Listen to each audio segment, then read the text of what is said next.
Dentro de la naturaleza humana carnal, existe un deseo muy fuerte por todo lo que es sobrenatural, por todo lo que es ocultismo, por todo lo que es esotérico, por todo lo que es paranormal. Por eso la mayoría de la gente que nos rodea es sorprendida cuando ve milagros. Ellos no saben el origen de la Virgen que se apareció en el buñuelo o el santo que se apareció en el árbol.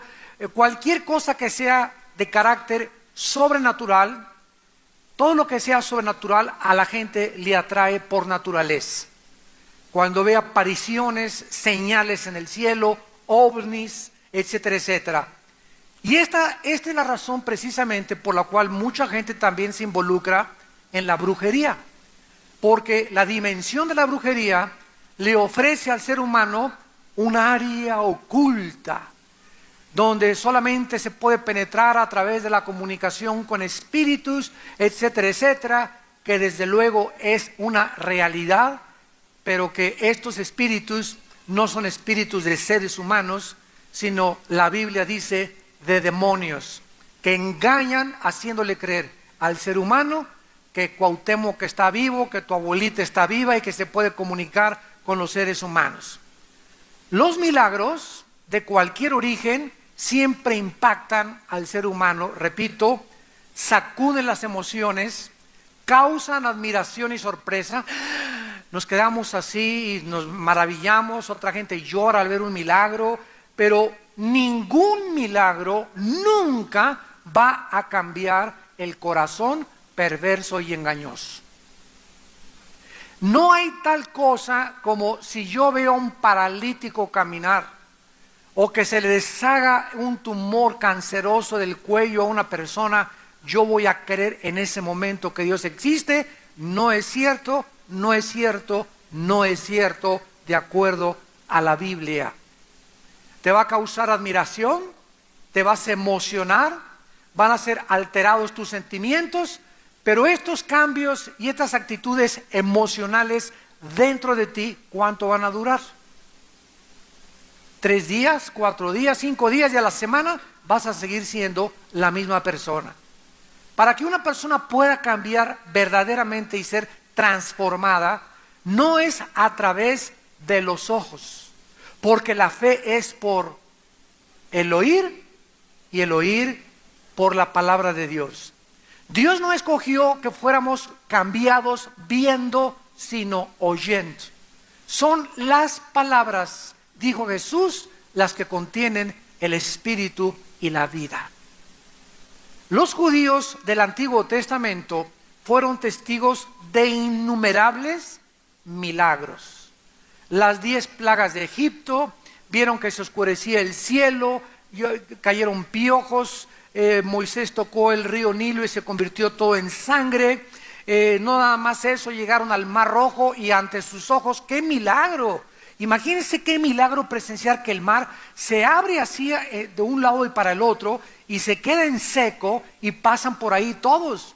Después, cuando pasaron hacia la tierra de Canaán, no había comida. Durante 40 años no había oxos, no había frutis, no había zapateros, no había sastres, no había carniceros, no había ninguna manera humanamente para que estos judíos, más de 2 millones de personas, pudieran sobrevivir.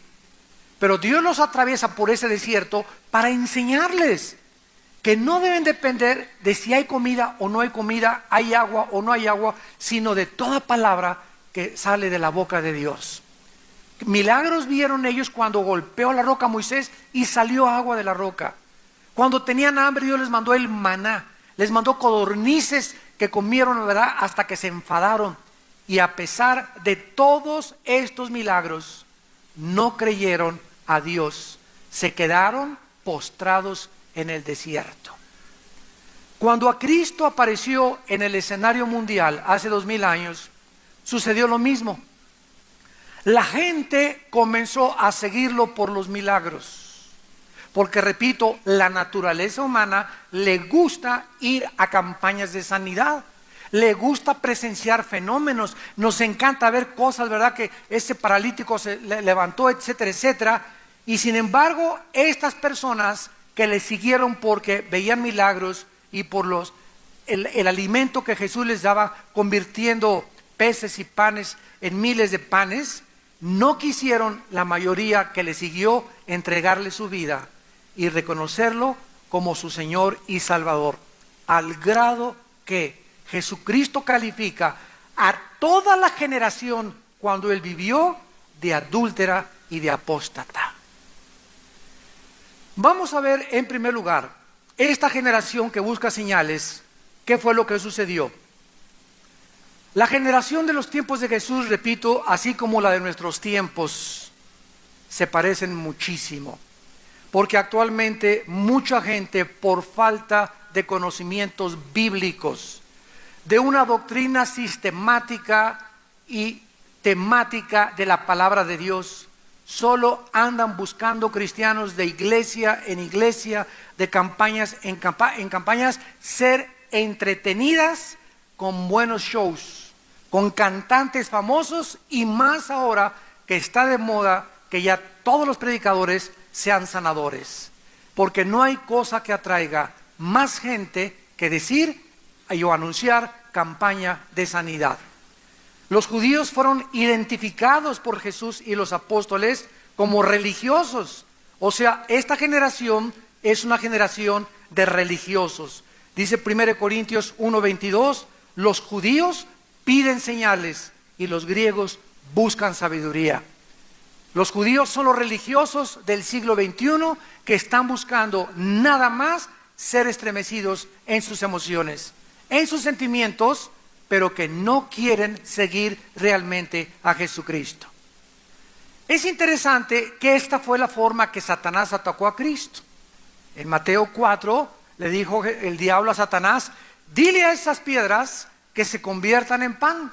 En otras palabras, Cristo usa tu poder sobrenatural, usa tus milagros. Yo quiero ver esas piedras que se conviertan en pan. El plan de Satanás era que Cristo actuara independientemente del Padre, que se saliera totalmente del camino de la voluntad de Dios y actuara haciendo uso de sus dones, de sus poderes, sin pedirle permiso al Padre. Esa era la estrategia de Satanás. Es como cuando nosotros enfrentamos un problema y tú tienes, por ejemplo, un enemigo y tienes ganas, ¿verdad? De, bueno, ese cuate, ¿verdad? Nomás me falta echar el tortón para atrás y le aplasto su carro. Pero sin embargo, somos tentados siempre cuando tenemos un problema a enfrentar, a actuar independientemente de Dios, actuar en la carne. Y si el diablo nos trata de sacar, de no actuar en el espíritu sino en la carne, vamos a perder, porque ya Dios no está con nosotros. Dios dice, no te vengues, mía es la venganza, yo pagaré, dice el Señor. Nuestras armas no son carnales, sino espirituales, para la destrucción de fortalezas. Además, lo increíble de esto es que Satanás usó la Biblia y le dijo a Cristo, escrito está, ¿verdad? Si te avientas del templo, a sus ángeles mandará a que te sostengan. Entonces, el ataque siempre contra nosotros va a ser lo mismo, actúa independientemente de Dios.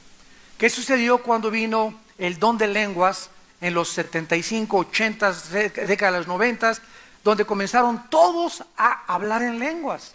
Cuando la Biblia en Corintios 14, nadie quería leer Corintios 14, donde dice que las lenguas en la asamblea, el domingo en la iglesia, no se usen. Que nadie hable el domingo en lenguas a menos de que haya intérprete. Y si alguien quiere hablar en lenguas, que sea uno a la vez y por turno y con intérprete. Y si no hay intérprete, que se callen y que hablen en el teposteco. Pero no comenzó, ¿verdad? Nadie quería consultar la Biblia. ¿Por qué? Porque se sentía bonito y comenzaron inclusive a transcurrir, ¿verdad? Y a dispersar la doctrina de que si tú no hablabas en lenguas, llegaron a la herejía de decir que no tenías al Espíritu Santo. Imagínense nada más. Cuando la Biblia dice claramente en Corintios 12 que no todos hablamos en lenguas y que Dios reparte a unos una cosa, otros otra cosa, pero eso es lo que sucede en el mundo. El mundo le gusta oír esto y que se caiga al suelo y que el hermano comience así en la iglesia a temblarse para que todos vean que está por que el Espíritu Santo trae un chamuco, es lo que trae. No es el Espíritu Santo el que te hace temblar como alambre eléctrico, pero comenzamos a asociar todas estas cosas espectaculares con el mover del Espíritu Santo, desgraciadamente, por la falta de la doctrina de la palabra de Dios. Esta generación se comenzó a acostumbrar a vivir por vista y no por fe. No querían seguir a Cristo y discipularse con Él. No quisieron pagar el precio de estudiar sistemática y metódicamente las Escrituras. Solo querían una religión que no les demandara ningún sacrificio, solo entretenimiento. Pertenecían a la gente que siempre está tratando de vivir por lo que ve y no por la fe. En Juan capítulo 4, versículo 48, Jesucristo les dijo estas palabras. Juan 4, 48. Jesús les dijo: si no viereis señales y prodigios, no creeréis. Era una generación que querían a fuerza ver señales, querían ver a fuerza ver milagros, querían que a través de esto ellos iban a tener una fe más fuerte o más sólida, o iban a ser confirmados en su vida espiritual, que lejos estaban de la verdad. Dice 2 Corintios 5, 7, porque por fe andamos, no por vista. Nunca camina el cristiano por lo que ve, sino por lo que oye de Dios. Yo veo ahorita que se cayó el petróleo, veo los noticiarios de la televisión que todo está terrible, veo que no hay empleo, veo que está pasando esto, etcétera, etcétera. Y al ver a mi alrededor el mundo que me rodea, el mundo que es un espejismo y que está manejado por un sistema satánico, si yo veo todo alrededor con mis ojos y dejo por lo que veo que mi vida sea influida, me voy a desanimar, me voy a desilusionar. Ay, no hay trabajo, ay, no hay estas cosas, y comienzo a desmoronarme y a desmayar porque estoy viendo puras cosas malas, tsunamis y terremotos y broncas y manifestaciones y corrupciones, etcétera, etcétera. Pero cuando cerramos nuestros ojos al mundo y los ponemos en la palabra de Dios y dejamos que Dios nos hable a través de la Biblia, entonces dentro de nosotros vamos a comenzar a fortalecernos y a desarrollar nuestros músculos espirituales para que cuando abramos los ojos y enfrentemos al mundo, tengamos la fuerza de resistir y soportar la presión del mundo. ¿Me van siguiendo? Pero si dejas que el mundo entre a tu vida interior y tu vida interior no está fortalecida, entonces vas a ser derrotado y vas a desmayar y vas a aventar la toalla, porque nadie es suficiente para estas cosas, escribió Pablo. Entonces el problema de ellos, ¿verdad?, es que se comenzaron a vivir por fe, y además no era la falta de milagros su problema, sino la incredulidad. Los judíos no tenían ninguna justificación para poder decir que no podían creer, porque vieron milagros y milagros y milagros de parte de Jesús. Miren, por ejemplo, en Juan capítulo 2. Ellos no tenían ninguna justificación, porque si hubo una generación que vio milagros, fue esta generación mala y apóstata. Dice en Juan 2, versículo 23 al 25. Estando en Jerusalén, en la fiesta de la Pascua, muchos creyeron en su nombre viendo. Yo subrayé, creyeron viendo. Entonces, ¿era fe realmente la que tenían? Esto contradice Romanos 10, 17, ¿verdad? Que la fe es por el oír, pero aquí dice que creyeron viendo. Y vamos a ver lo que dice Jesús en el versículo 24. Pero Jesús mismo no se fiaba de ellos, porque conocía a todos. En el momento que veían los milagros, sí, te seguimos, No es cierto que habían creído. Habían creído temporal, como la parábola del sembrador, por un tiempo, y viene el enemigo por no tener raíz y se lleva la semilla. No era una fe salvífica la que operaba en esta generación, sino era gente que sí, Diosito existe porque vi ahorita un ovni, sí existe porque vi una virgen en un árbol, sí, Dios existe porque vi un paralítico levantarse. Esto no es creer. Nada que tú veas te va a transformar en una nueva criatura más que la palabra de Dios. Creyeron viendo, pero Jesús mismo sabía que no era cierto que habían creído. No se fiaba de ellos Jesucristo. Dice también en Juan capítulo 11, y esto es el colmo de los colmos, de todos los colmos de la historia, que fue precisamente Juan capítulo 11, fue precisamente cuando Cristo es el más grande milagro. Cuando Cristo hizo el más grande milagro de resucitar a Lázaro, cuando después de ver ese milagro, esto es el colmo, cuando después de ver ese milagro, no que estaban pidiendo señales, no que estaban pidiendo milagros, pues después de ver ese milagro fue en ese día cuando los judíos conspiraron a asesinarlo. Vamos a leerlo.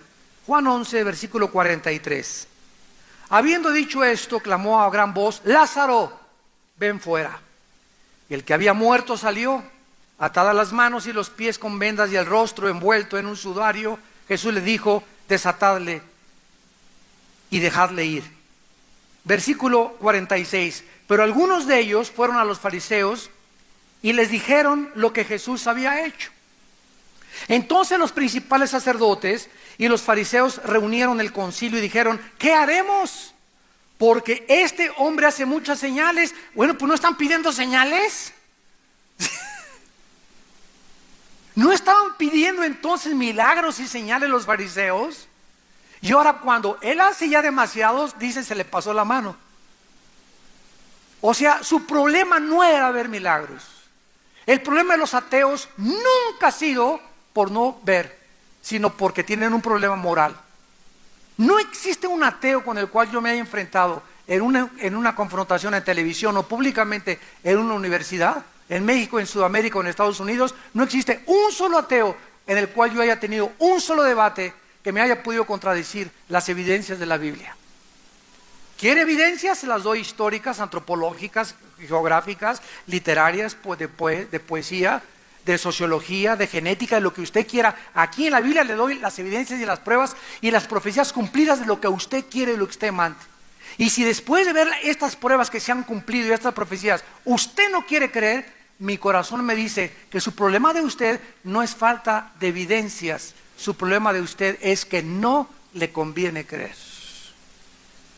A los judíos no les convenía creer porque se sintieron amenazados que Jesús pudiera usurpar el liderazgo espiritual de su generación.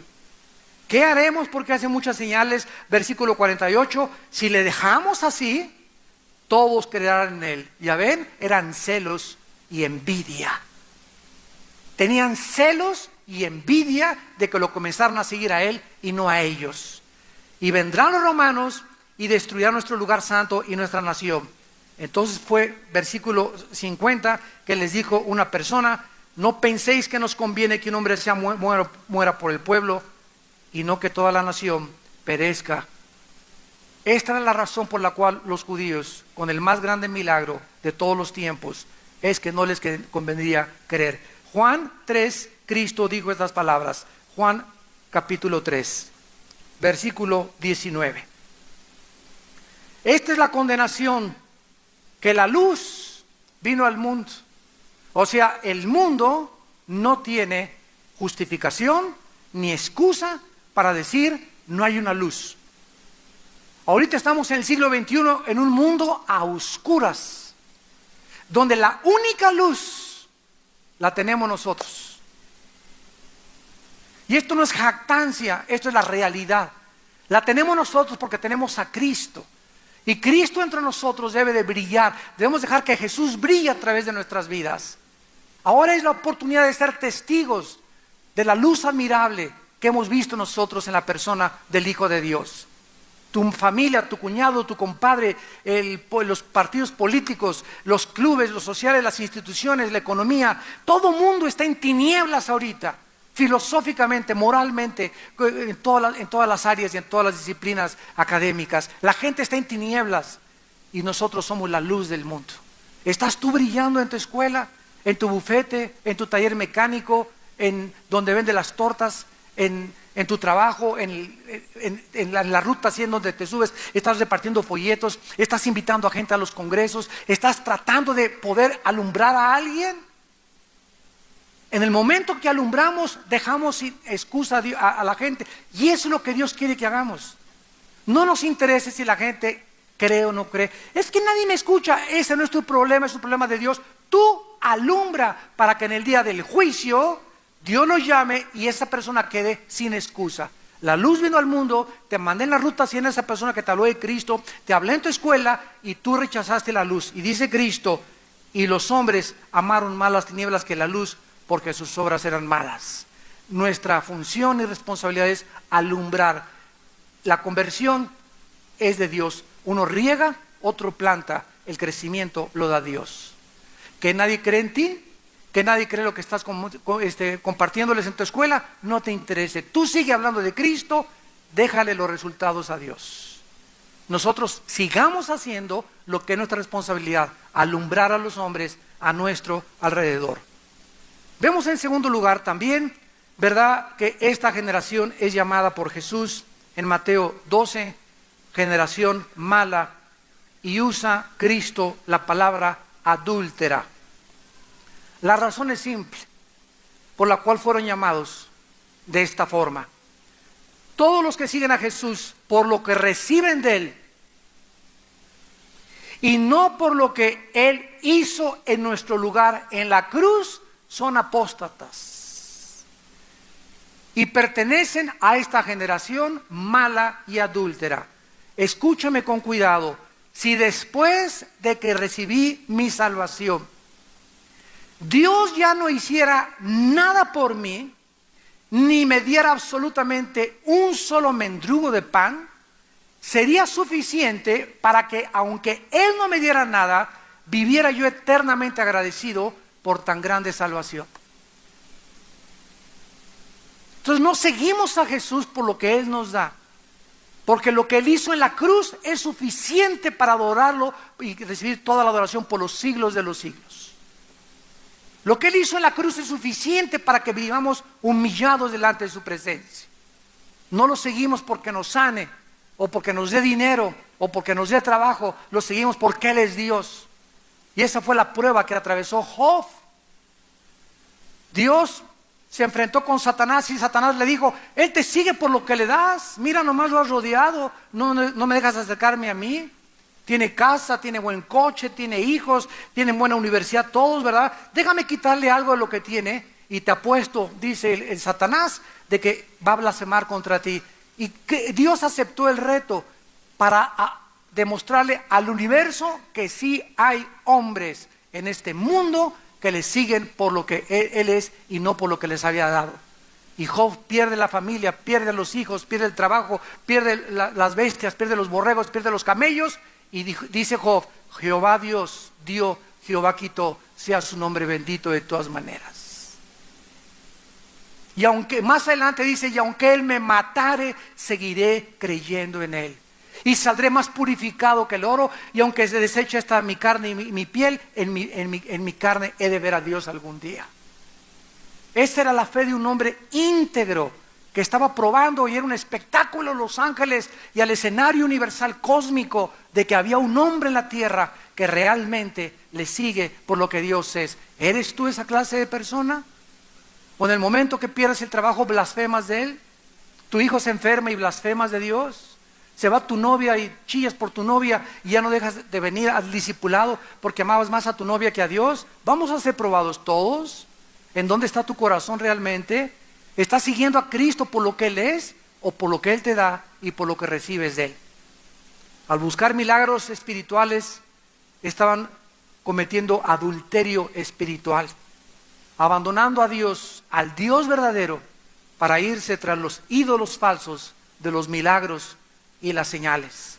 Dice en el versículo 40, Mateo 12, porque como estuvo Jonás en el vientre del gran pez, 3 días y 3 noches, así estará el Hijo del Hombre en el corazón de la tierra 3 días y 3 noches. Cristo les dice, no les voy a dar ninguna señal, solo hay una señal, la resurrección. Así como Jonás estuvo 3 días y 3 noches en el vientre del gran pez, así el Hijo del Hombre va a estar en el centro de la tierra. En Hechos, capítulo 2, versículo 27, el apóstol Pedro dijo, ¿dónde estuvo Cristo cuando murió?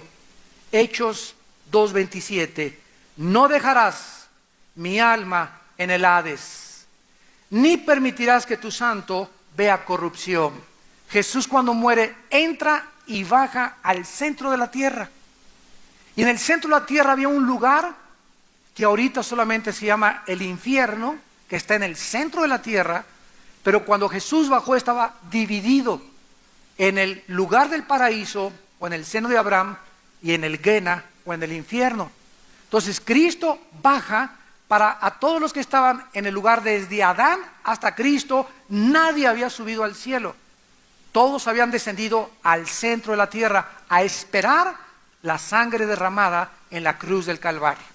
Una vez que el Hijo del Hombre muere en la cruz y paga por los pecados pasados, presentes y futuros de todos los que creían en Él, desciende al centro de la tierra, pasa al lado del paraíso y se lleva, dice Efesios 4, a todos los que estaban en el paraíso, a la cautividad, se los lleva al cielo.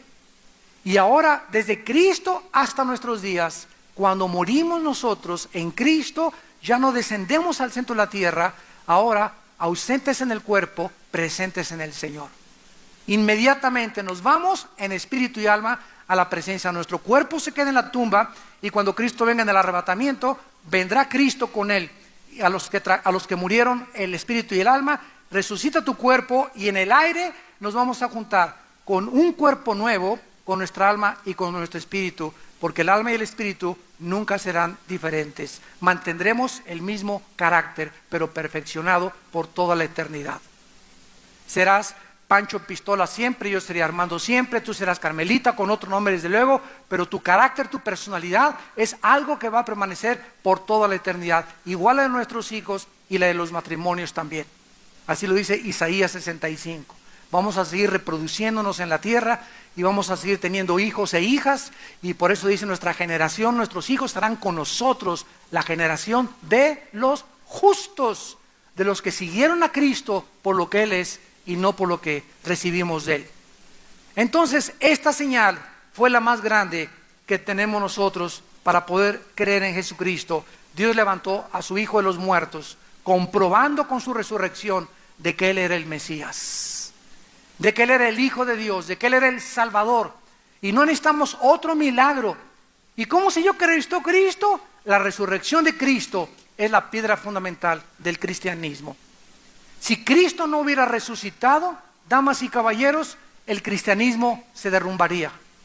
Porque el cristianismo no es una base de dogmas o de dogmas de fe que tienes que creer esto a fuerza como en nuestra religión nos enseñaban, o tú tienes que creer en Dios y no te vas a condenar. El cristianismo nos ofrece bastantes argumentos y evidencias para que nuestra fe esté basada no solamente en cosas intangibles, sino que esté basada en el hecho histórico que cambió la historia, la resurrección de Cristo. ¿Cómo sé que resucitó Cristo? ¿Qué día estamos hoy? 7 de noviembre del 2009. 8 de noviembre, ni la fecha saben. Aquí la tengo en mi reloj, 8 de noviembre del 2009. ¿Desde cuándo estás contando esos días? Desde que Cristo nació, exactamente. Si Cristo no hubiera resucitado, no hubiera cambiado la historia. Es tan grande la resurrección de Cristo que cambió el Imperio Romano. Y el Imperio Romano fue conquistado no por los bárbaros, ni tampoco por los escitas, ni tampoco por los vikingos. Fue conquistado por la resurrección de Jesucristo. El cristianismo conquistó el Imperio Romano. Constantino se convierte al cristianismo en el año 325 después de Cristo, absorbe el cristianismo como la religión oficial y de ahí en adelante pone él al primer papa de la iglesia, que es un gobernante y no una persona espiritual.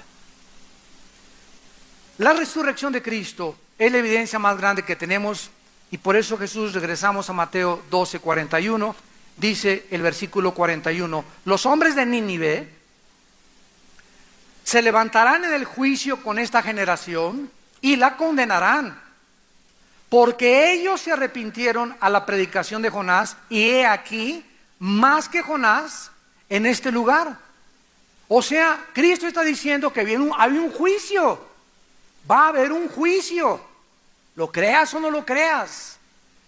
Y en el día del juicio, estos hombres que se convirtieron 500 años antes de que Cristo estuviera con esta generación, van a estar vivos en el juicio, se van a levantar y van a ser usados por Dios como testigos contra la generación de los tiempos de Cristo. Y el testimonio que estos hombres van a dar es que se convirtieron con la voz de un profeta, ¿verdad?, común y corriente. Pero la generación de los tiempos de Cristo no tenían a un profeta, tenían al Hijo de Dios. Jonás no hizo los milagros que hizo Cristo en sus ojos. Entonces van a ser más culpables los hombres que vivieron en tiempos de Cristo que los hombres de Nínive que se arrepintieron con solamente una predicación. Estos ninivitas son un ejemplo del arrepentimiento profundo y el dolor por sus pecados y el volverse a Dios con todo su corazón. Este caso histórico no les dará ninguna excusa a la generación de Jesús. Y ahora quiero decirles lo siguiente: nosotros somos más culpables que los de la generación de Jesús. Pero ¿cómo, hermanos? Si ellos vieron milagros, exactamente, ellos vieron. Ahora Cristo considera bienaventurados los que no han visto y han creído. Porque ahora tenemos completa la palabra de Dios. Tenemos el testimonio de los profetas, tenemos el testimonio de los cielos, tenemos el testimonio que la misma ciencia corrobora que la Biblia es la palabra de Dios y que las evidencias científicas, arqueológicas, antropológicas, geográficas, históricas de la Biblia son reales. Y podemos nosotros, además, a Él viviendo dentro de nosotros, dando testimonio a nuestro espíritu de que Él vive y que está dentro de mí. Así que en el día del juicio, los habitantes de Sodoma y Gomorra serán menos culpables que muchos de ustedes, porque los sodomitas no tenían Biblia y tú la tienes en tu casa. Ahora Jesucristo comienza a ponerles algunos ejemplos también, porque la reina de Saba, versículo 42, que se le llama la reina del sur, es otro testigo.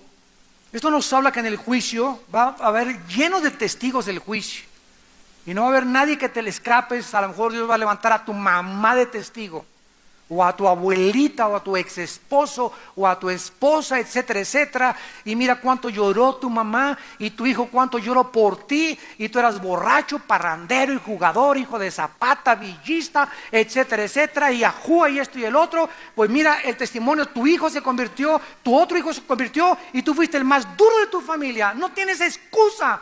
Aléjate de mí, maldito al fuego eterno. Miles de testigos van a ser usados por Dios.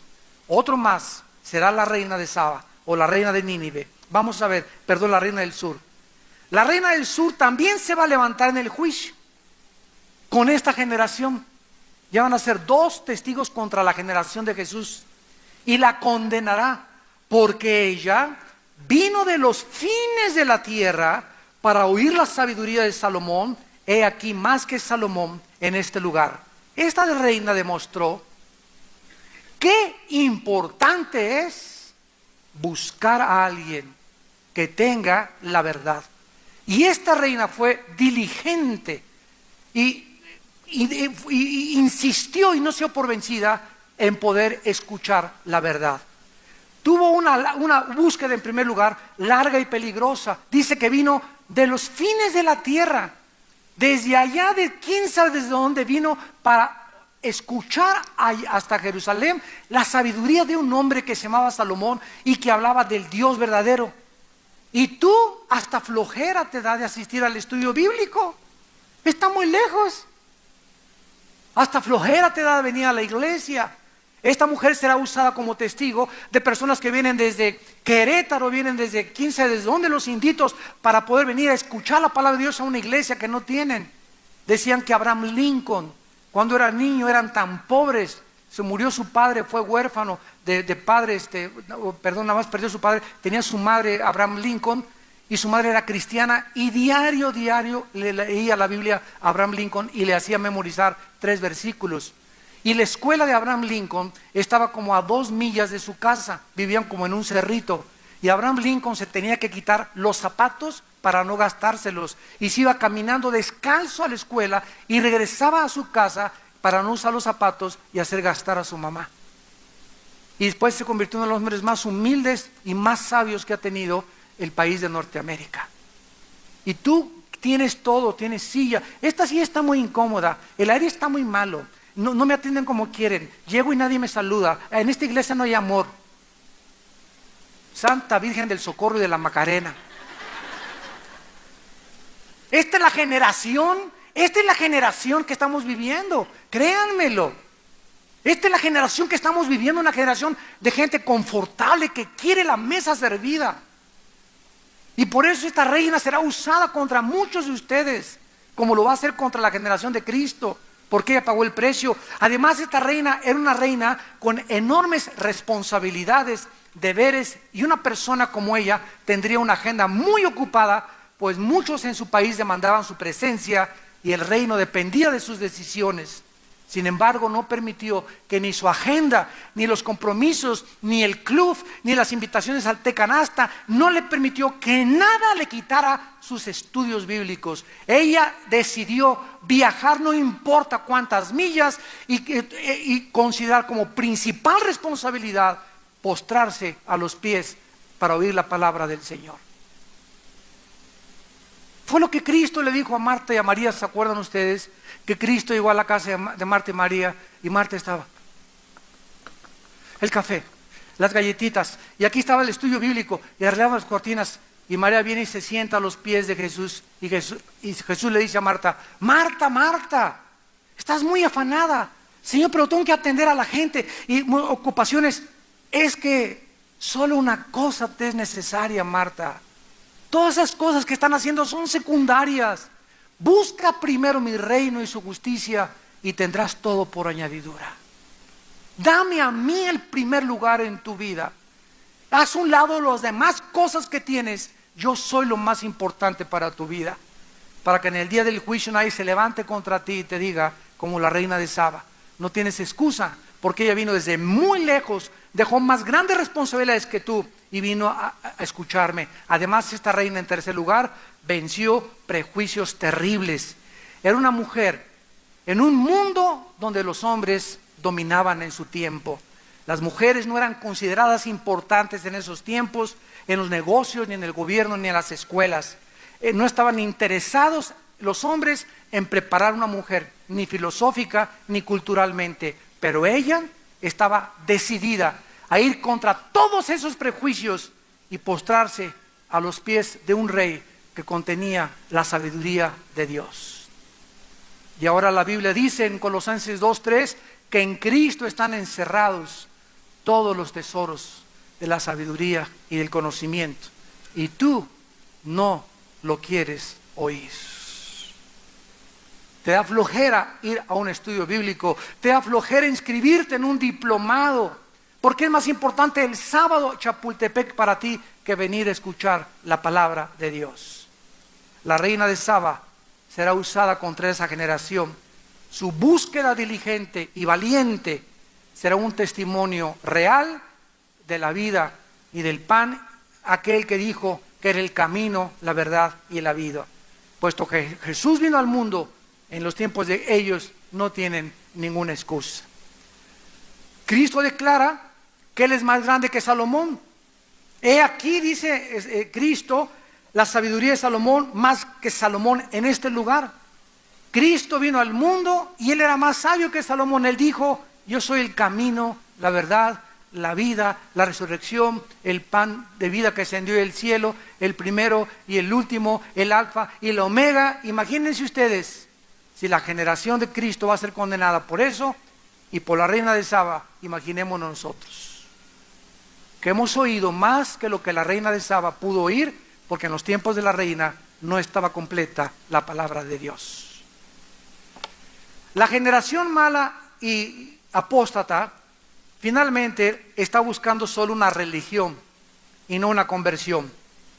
A continuación, versículo 43, para terminar, Cristo describe un retrato de una persona que estaba endemoniada, de una persona que solamente fue limpiada por afuera con una religión, un creyente profesante, pero no habitado verdaderamente por el Espíritu de Dios. Veamos en primer lugar qué sucede cuando una persona es liberada de demonios, pero esa persona es liberada de sus demonios, pero el vacío de su vida no es ocupado por la persona del Hijo de Dios. Esto es el peligro de sacarle los demonios a una persona que no tiene a Cristo. Cuídate de creer que la liberación es una panacea. Tenemos que estar seguros antes de echar demonios que esa persona está quebrantada, arrepentida. Si es un caso de urgencia, lo podemos echar y guiarla a Cristo, porque los demonios se salen y regresan con mucho más fuerza, como lo vamos a ver. Dice la Biblia: cuando el espíritu inmundo sale del hombre, anda por lugares secos buscando reposo y no lo halla. Vemos nosotros que la habitación de los demonios son lugares secos. En otras palabras, este hombre que estaba poseído era un hombre seco, era un hombre que no tenía propósito en su vida, ni significado, no tenía metas, no tenía aspiraciones, no creía en Dios. Y ahí es el lugar y el colchón, Simons, favorito de los demonios. Ellos andan buscando personas así que no tienen ninguna meta, que no tienen convicciones, porque ellos habitan en lugares secos. Es donde ellos están más cómodos y más confortables. Entonces, este demonio, ¿verdad?, estaba muy confortable en la vida de este hombre que tenía una vida absolutamente seca. No importa lo que la liberación haga o a quién se le haya administrado, si su vida, insisto, no es llenada con Jesucristo, porque la vida de esa persona seguirá aún más seca que antes de que le sacaran los demonios. Versículo 44. Entonces el demonio dice, él está hablando del demonio: volveré a mi casa. Imagínense nada más. Él considera la vida de esa persona su casa. Considera tu cuerpo y tu vida la casa de él. O sea, el demonio estaba a gusto ahí adentro. Estaba confortable en la casa, en la vida de esta persona. Él no está confortable con una persona que tenga a Cristo y con una persona que lea la Biblia, una persona que sea entregada a Dios. Él está confortable con personas que no tienen propósito en la vida, que están llenas de drogas, de pornografía, de pecado. Ahí están a gusto y nomás te dicen: alabío, alabao, alabim, bomba, síguele, síguele, ra, ra, ra. Mi casa la consideraba suya.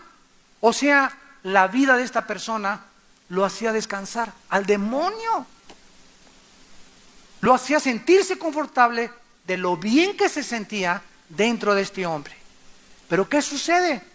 Hubo una liberación aquí. No, la Biblia no dice, pero de alguna manera este demonio salió. Versículo 44. Entonces, dice: entonces cuando llega, sale de su casa, y cuando llega la halla desocupada, barrida y adornada. Esto nos habla que los demonios siempre regresan. ¿Saben por qué se le llama al diablo Belcebú? La palabra Belcebú significa el rey de las moscas. En otras palabras, a los demonios se les compara con las moscas.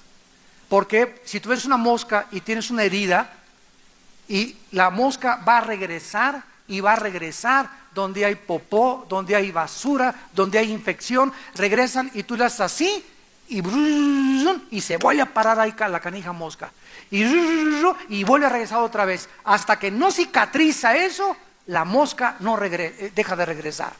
Y así son los demonios. Los demonios salen y comienzan a ver a esa persona, cómo está esa persona, y si esa persona no ha sido llenada, cicatrizada y sanada con la sangre del Hijo de Dios, entonces dicen, no, si me vuelvo a meter ahí, a lo mejor le sacaron los demonios, me va a ir peor, entonces va y toma otros 7 peor que él. Esto nos habla que hay diferentes grados de maldad en los demonios. Toma 7 peores que el que estaba ahí, y entran ahí dentro de la vida de esta persona, y comienzan ellos a hacerle más grave su condición. O sea, esta casa estaba desocupada, estaba barrida, estaba adornada, o sea, estaba lista para ser ocupada otra vez.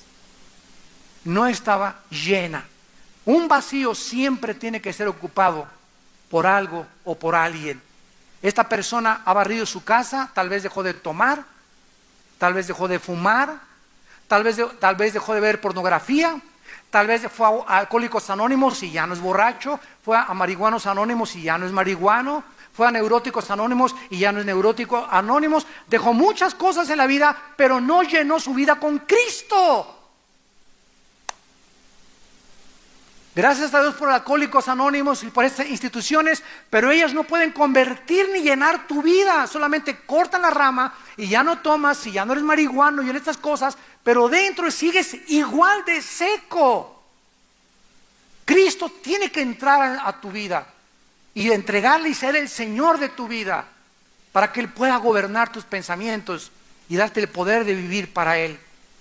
Esta persona dejó de robar, dejó de transar, a lo mejor hasta el tranza número 1 de Santa Julia, pero no invitó a Cristo a entrar a su vida. Este demonio, sabiendo, repito, que corre un peligro potencial en el futuro, va y llama a otros 7 espíritus demoníacos peores para entrar en esta vida. Por supuesto que el estado de esta persona es peor que el primero, cuando solo tenía a un demonio.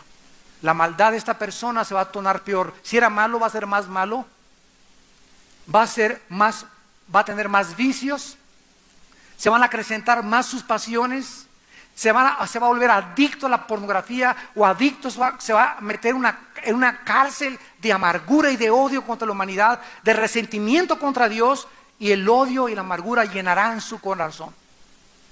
Su estado es peor porque Cristo no entró a habitar en su vida. Es lo que dice 2 de Pedro 2, 20 y 21. Les ha acontecido lo que al perro y lo que al puerco. El perro vuelve a su vómito y la puerca lavada a revolcarse en el lodo de donde fue sacado. Ahí está hablando en 2 de Pedro 2 de todos los apóstatas que nunca llenaron su vida con Cristo. ¿Cómo sabemos de que no eran salvos? Porque lo dice Pedro al terminar. Les ha acontecido lo que al perro. ¿Por qué los perros, cuando sacan el vómito, se lo vuelven a comer? ¿Por qué? Porque son perros. Una llama del Perú, una cebra, un elefante, un león, no lo hacen porque es la naturaleza perruna, canina, ¿verdad? El puerco, ¿por qué lavas al puerquito? Y le pones su champú, su Chanel, lo lavas al puerquito y ya está brillante el puerquito. ¿Por qué el puerquito regresa otra vez a revolcarse en el lodo? ¿Por qué? Porque esa es su naturaleza porquina. Es puerco, así nació el perro, también así nació. Para que el perro no regrese a su vómito, se le tiene que cambiar su naturaleza. ¿Por qué estas personas que describe Pedro regresan a su vómito y su estado es peor? Porque nunca llenaron sus vidas con la vida de Jesucristo. Entonces, de nada te sirve una reforma superficial. Y ya no hago esto, y ya no robo, y por allá. Si tu vida no es ocupada por la persona del Hijo de Dios, estás teniendo una sola religión. Eres una persona religiosa. Llegas el domingo, en nombre de Jesucristo, te sacas tu estampita, ¿verdad? Amén. y crees ya con eso de lunes a viernes, que con eso ya la hiciste. Tu vida, si no es ocupada por Cristo, cuídate, vienen 7 peor contra tu vida. Este demonio regresa otra vez a la vida de esta persona y su estado es peor. Esta generación es la generación que solo busca señales y milagros, que solo busca estar viendo cosas para poder satisfacer su vida espiritual y no quiere pagar el precio de estudiar la Biblia. Sistemática, metódicamente, diplomados, leerla todos los días, poner atención, escuchar cassettes, oír, rentar cosas, ¿verdad? Meterte en internet, buscar a predicadores, etcétera, etcétera. No creas que por la vida que vienes aquí el domingo a calentar tu silla va a ser suficiente. Si tu vida no es ocupada por Dios, perteneces a esta generación mala y adúltera delante de Dios. Arrepiéntete, invita a Cristo en esta tarde a tu corazón. Señor, gracias por tu palabra. Te bendecimos porque has ocupado nuestra vida y ya no somos nuestros. ¿Qué no sabéis que vuestro cuerpo es el templo del Espíritu Santo y que ya no sois vuestros? Hemos sido comprados por el precio de la sangre de Jesús. Oh Señor, cuánta gente a nuestro alrededor solamente está limpia por afuera. Son buenos por afuera, tienen cara de San Crisóstomo por afuera, pero por dentro son un nido de gusanos y de corrupción, como Cristo les dijo a su generación, sepulcros blanqueados. Se barnizan y se pintan por afuera con una religión, haciendo disque buenas obras de vez en cuando, pero si tú abres el sepulcro, está lleno de huesos y de gusanos. Y Dios, que ve todas las cosas y ve tu corazón, no solamente quiere que por afuera aparentes o trates de aparentar que eres una persona buena y que haces buenas obras y eres altruista y tal vez hasta benefactor y tal vez hasta construiste un asilo para niños, un orfanatorio y un asilo para ancianos. Sin embargo, si tu vida no es ocupada por Cristo, solo te estás pintando la apariencia y no has sido transformado por el poder de Dios. Dios te invita en esta mañana a que lo sigas, no por los milagros. Gracias a Dios cuando Dios hace un milagro, gracias a Dios. Él sigue haciendo milagros porque Él es soberano, pero no lo seguimos porque los haga o no los haga. Lo seguimos porque Él dio su vida en nuestro lugar, en una cruz. En esta tarde, dile a Cristo ahí desde tu corazón: Señor, te pido perdón por mis pecados.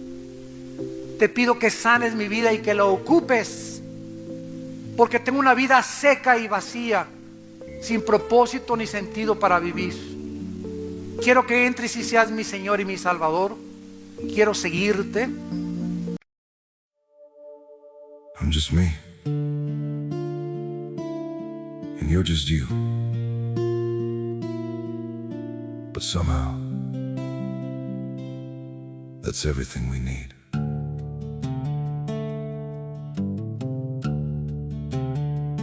I don't have a perfect story, no shining crown to wear, just a heart that keeps on choosing you in every prayer. You're not made of fairy tales, you're not some distant dream, just the one who feels like home in ways I can't explain.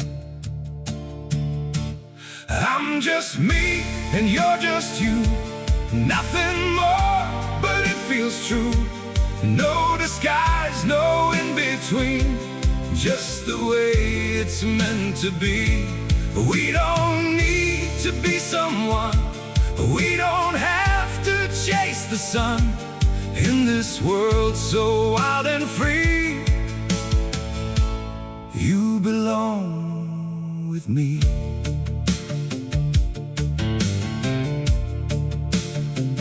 We're not written like a story people talk about for years, but in every quiet moment, you're the one I feel so near.